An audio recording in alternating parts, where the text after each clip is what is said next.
नमस्कार मो चैनल को आपण मानक स्वागत। तो आज मोर रेसिपी सिमेई उपमा। तो मु केमती सिमेई उपमा मो उपाय बनाऊँ तो चलतु देखा। मो कड़े ये सुजी आपण हिसाब रे सुजी नहीं जिबे। ता सहित ये किसी मु देसी घी ऐड कर कहीं देसी घी बास्ना अलग प्रकार आपण मैंने जानी।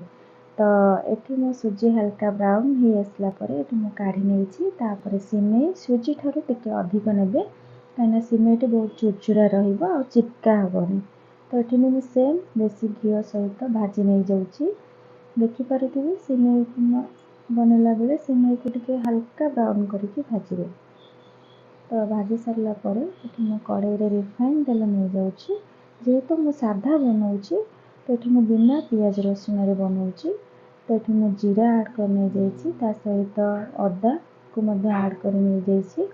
और ये काटी रखि बहुत सारा परिवा को ऐड कर नहीं जाऊँगी। बीन गाजर फुलकोबी बीट मटर छुई। तो सिमेई उपमाटी बहुत सुंदर लगे बहुत परिवा कलरफुल देखा भल भी लगे और हेल्दी। ता सहित मुझे लुण हलदी ऐड कर हल्का टिके ड्राई भाजी नहीं जिबे जमीक परिवा गुड़िक लगी हेनी कि अधिक भी सीझीबनी।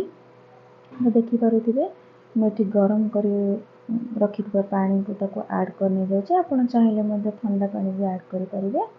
तो टिके जल्दी रे जदि करने को चाहिए तो गरम पानी ऐड कर।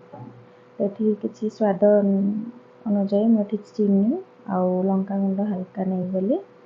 ता सहित मुझे सिमेई भाजी रखि सिमेई को ऐड कर नहीं जाऊँगी कहीं परिवा सहित सिमेई रखिले बहुत झुरझुरा हम और अधिक सीझीबनी सेम सीझे। देखिपे कि सुंदर देखा सिमेई भी अधिक सीझीनी परिवा अनुसार सीझी। तो मुझे भाजी रखि सुजी को ऐड कर नहीं जाऊँगी। तो देखिपे सिमेई के झुरझुरा देखा लगुनि भी। तो खाइबा को बहुत बढ़िया लगे और स्वाद भी सेमती लगे।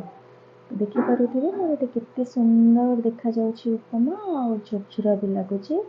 तो ये मु बादाम को भाजी रखि बादाम को ऐड कर नहीं जाऊँगी। तो सहित घी भी ऐड कर घी बास्ना बहुत भल रहा उपमा खायापी। तो मोर ये रेडी हो गला उपमा। ता सहित मुझे किसी धनिया पत्र ऐड कर नहीं जाऊँगी।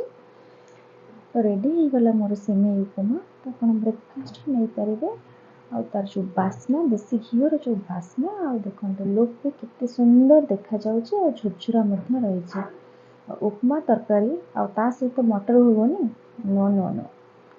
तो आज रेसिपी मोर केमती लगे निश्चिंत कमेंट कर जणावे। जय जगन्नाथ।